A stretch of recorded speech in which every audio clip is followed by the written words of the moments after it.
வணக்கம். சற்று முன் கிடைக்கப்பெற்ற மிக முக்கியமான செய்தி ஒன்று வெளியாகி உள்ளது. எடப்பாடி பழனிசாமி அவர்கள் ராஜினாமா, அதிமுக செயற்குழு அறிவிப்பா? வெளியான தகவலால் பரபரப்பு. நேற்று இரவோடு இரவாக 25 அதிமுகவின் எம்எல்ஏக்களை பதவியிலிருந்து நீக்கியுள்ளார். மேலும் மாவட்ட செயலாளர்கள் பதவியிலிருந்தும் எடப்பாடி பழனிசாமி அவர்கள் நீக்கியுள்ளார்.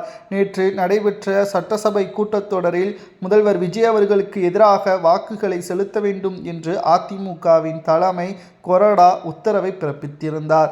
ஆனால் அவையில் எடப்பாடி பழனிசாமி அவர்களது பேச்சை மீறி 25 உறுப்பினர்கள் முதல்வராக விஜய் அவர்கள் தொடரலாம் என்று ஆதரவாக வாக்குகளை செலுத்தியுள்ளனர்.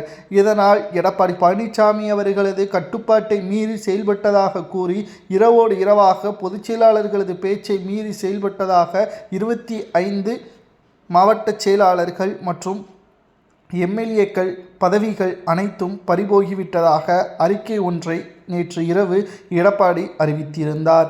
இதனால் கடும் கோபமடைந்த சி.வி. சண்முகம், எஸ்.பி. வேலுமணி, விஜயபாஸ்கர் மற்றும் முக்கியமான அதிமுகவின் மாஜி அமைச்சர்கள் அனைவரும் உடனடியாக அதிமுகவின் செயற்குழு மற்றும் பொதுக்குழுவை அறிவியுங்கள், உடனடியாக இது நடைபெற வேண்டும். எடப்பாடிக்கு எதிராக நிர்வாகிகள் அனைவரும் கோபத்தில் இருக்கிறார்கள். கிட்டத்தட்ட 2019 இருந்து 2026 வரை அதிமுக தொடர் தோல்வியை மட்டும்தான் சந்தித்துள்ளது. இனி ஒருபோதும் அதிமுக வெற்றியடைவதற்கு வாய்ப்பே இல்லை. இனி களம் திமுக வர்சஸ் தாவேகா என்று மாறிவிட்டது. அதிமுக 3வது இடத்திற்கு தள்ளப்பட்டுள்ளது.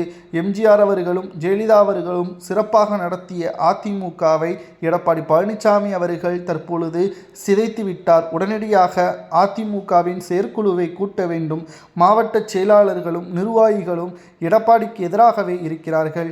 அதில் அதிமுகவில் எடப்பாடி பழனிசாமி அவர்கள் ராஜினாமா செய்ய வேண்டும் என்று பொதுக்குழுவில் நிர்வாகிகள் ஒருமனதாக முடிவுகளை எடுத்தால் வேறு வழியில்லாமல் எடப்பாடி உடனடியாக அவரது ராஜினாமா கடிதத்தை சமர்ப்பிக்க வேண்டும். புதிய மாவட்ட செயலாளர்களையும் மாநில செயலாளர்களையும் நாங்களே அறிவிப்போம் என்பதையும் தற்பொழுது சி.வி. சண்முகம் மற்றும் வேலுமணி அவர்கள் இரவோடு இரவாக அறிக்கைகளை வெளியிட்டிருப்பது பரபரப்பையும் ஏற்படுத்தியுள்ளது.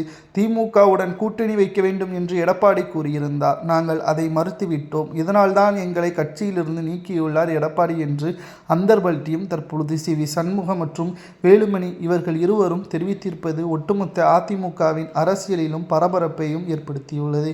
எடப்பாடி ராஜினாமா செய்யலாமா அல்லது சி.வி. சண்முகம் அவர்கள் கூறுவதுதான் சரியா தவறா என்பதை கமெண்ட் வாயிலாக அதிமுகவின் தொண்டர்கள் கூறுங்கள்.